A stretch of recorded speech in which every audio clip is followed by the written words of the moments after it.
हाँ बच्चों, आज हम सिखाना चाहेंगे कि इन्फिनेटिव क्या होता है। तो इन्फिनेटिव के बारे में जानकारी दें।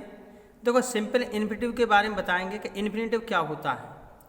मुख्य क्रिया की फर्स्ट फॉर्म से पहले टू लगाने से इन्फिनेटिव बनता है, और इन्फिनेटिव का अर्थ होता है, यानी जो इन्फिनेटिव होता है वह लैटिन भाषा के इन्फिनिटस से बना है, जिसका मतलब होता है असीमित या अप्रत्यक्ष, क्योंकि इस पर किसी कर्ता का, किसी टेंस का कोई प्रभाव नहीं होता है। मेन वर्ब से पहले टू लगाते हैं। ये कर्ता के रूप में होता है, कर्म के रूप में होता है, कॉम्प्लीमेंट के रूप में होता है, और ऑब्जेक्ट टू द प्रीपोजिशन, यानी ऑब्जेक्ट जो आता है प्रीपोजिशन के साथ लग के भी आता है, इसमें भी प्रयोग होता है। जैसे सब्जेक्ट टू ए वर्ब कैसे करेंगे? क्रिया का कर्ता के रूप में। जब क्रिया का कर्ता बनता है इन्फिनेटिव, तो उसका अर्थ होता है नानी ने। जैसे टू एयर इज ह्यूमन, गलती इंसान से होती है। To read good books is his hobby, अच्छी किताबों को पढ़ना उसकी हॉबी रही है। Number 2, object to a verb, यानी क्रिया का, देखो ये क्रिया है, इस क्रिया का जो इन्फिनेटिव ये कर्ता बना है। ये क्रिया यहाँ पर, इस क्रिया का ये पूरा इन्फिनेटिव बना है। अब यहाँ पर जो इन्फिनेटिव होगा वो किसी क्रिया का ऑब्जेक्ट होगा। जैसे ही होप्स, उसकी उम्मीद है या आशा है, ये क्रिया है, ये यहाँ से इन्फिनेटिव बनेगा। To pass in the first division, तो इस क्रिया का ये ऑब्जेक्ट हो गया। Brave soldiers do not fear to die, तो फियर हमारी ये क्रिया है और ये हमारा इन्फिनेटिव हो गया। तो यानी इस क्रिया का हमारा ये इन्फिनेटिव कर्म बन गया, और क्रिया का हमारा ये इन्फिनेटिव कर्ता बन गया। कर्ता कर्म दोनों के रूप में हो गया। अब कॉम्प्लीमेंट टू वर्ब होता है, यानी क्रिया का पूरक के रूप में होता है। जैसे the boy seems to be hungry, यानी लड़का ऐसा लगता है जैसे बालक भूखा हो, तो ये क्रिया है और इसके साथ ये इन्फिनेटिव लगा हुआ है, उसमें बी और जुड़ा हुआ है, तो ये पूरक होता है, यानी इस क्रिया को पूर्ण कर रहा है, इस क्रिया को पूर्ण रूप दे रहा है। The old man appears to be sad, बूढ़ा आदमी हमें दुखी लगता है, तो टू हमारा इन्फिनेटिव है और ये इसका पूरक कर रहा है। ऑब्जेक्ट टू ए प्रीपोजिशन, यानी प्रीपोजिशन क्या लिखा? प्रीपोजिशन के लिए कर्म के रूप में, यानी जो प्रीपोजिशन होता है, यानी जो इन्फिनेटिव होता है वह प्रीपोजिशन के साथ कर्म के रूप बन जाता है। जैसे द बस बाज अबाउट टू स्टार्ट, जो बस ये क्रिया है, क्रिया के साथ ये इन्फिनेटिव है और इन्फिनेटिव के साथ प्रीपोजिशन लगा हुआ है। यही हमारा ऑब्जेक्टिव टू ए प्रीपोजिशन, यानी जो इन्फिनेटिव ये है वह इन्फिनेटिव कर्म के रूप में, लेकिन ये इस प्रीपोजिशन के लिए है। यही है ऑब्जेक्ट टू ए प्रीपोजिशन, यानी कर्म बनना है, लेकिन कर्म ये इन्फिनेटिव कर्म बनाएंगे, लेकिन किसका होगा? प्रीपोजिशन का। I am about to sleep, मैं सोने वाला हूँ, तो ये इन्फिनेटिव है, किसके लिए आया है? अबाउट टू के लिए, अबाउट के लिए। तो ध्यान रखना ये इन्फिनेटिव इस प्रीपोजिशन के लिए है।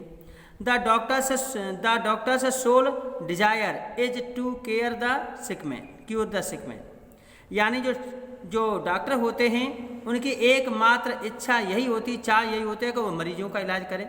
तो ये ध्यान रखना। तो ये डिजायर टू लिखा है कि नहीं लिखा है? तो ध्यान रखना, ये जो प्रीपोजिशन दिया है, ये वाला इन्फिनेटिव दिया है, ये इसके लिए आया डिजायर के लिए, ये क्रिया हो गई है। लेकिन ध्यान रखना, ये इसका हमारा जो क्या बना हुआ है, ये हमारा ऑब्जेक्ट बना हुआ है। ये हमने अलग से थोड़ा लिखा है जानकारी के लिए। अब आता है जीरेंडुअल इन्फिनेटिव। जीरेंडुअल इन्फिनेटिव क्या होता है? यानी जो इन्फिनेटिव किसी विशेषण के रूप में या एडवर्ब के रूप में कार्य प्रकट करता हो वह जीरेंडुअल इन्फिनेटिव होता है। जैसे नाउन के लिए यानी जो जीरन, यानी कहने का मतलब इन्फिनेटिव वह है जो किसी विशेषण के लिए प्रयोग हो या किसी एडवर्ब के लिए, क्रिया विशेषण के लिए प्रयोग हुआ हो, वह हमारा जीरेंडुअल इन्फिनेटिव होता है। जैसे ही has gone to Agra to see the Taj, तब ये मान लो ये जीरेंडुअल इन्फिनेटिव है, क्योंकि ये इस नाउन आया है, इस नाउन के लिए ये हमारा इन्फिनेटिव आया है, इस वजह जीरेंडुअल इन्फिनेटिव है। I am going to market to buy a pen, तो ये इन्फिनेटिव किसके लिए आया है? नाउन के लिए। ये ताजमहल के लिए आया है, यहाँ पर ये जीरेंडुअल इन्फिनेटिव है। ये पेन के लिए आया है, ये हमारा जीरेंडुअल इन्फिनेटिव है। एडजेक्टिव के लिए, जैसे the cloth is soft enough to be touched, यानी टू बी ये हमारा इन्फिनेटिव है और इनफ हमारा एडजेक्टिव है। सॉफ्ट इनफ, यानी ये इन्फिनेटिव किसके लिए आया है? सॉफ्ट एडजेक्टिव के लिए। यहाँ इन्फिनेटिव ये आया था इसके लिए, मान लो ये इसके लिए और ये वाला इसके लिए आया है, और यहाँ पर इन्फिनेटिव ये एडजेक्टिव के लिए आया है। जैसे mango is sweet to be eaten, तो ये इन्फिनेटिव है किसके लिए, स्वीट के लिए, तो ये हमारा ये एडजेक्टिव के लिए हो गया। ये हमारा वर्ब के लिए होगा, देखो ये लिखा है टू सी द ताज, तो ये इन्फिनेटिव किसके लिए आया है, एडवर्ब के लिए, यानी क्रिया विशेषण है। क्योंकि he has gone to Agra, हुआ आगरा गया है, तो इन्फिनेटिव आगरा के लिए गया है, जाने के लिए, तो ये हमारा एडवर्ब के रूप में है, ये हमारा एडजेक्टिव रूप में है।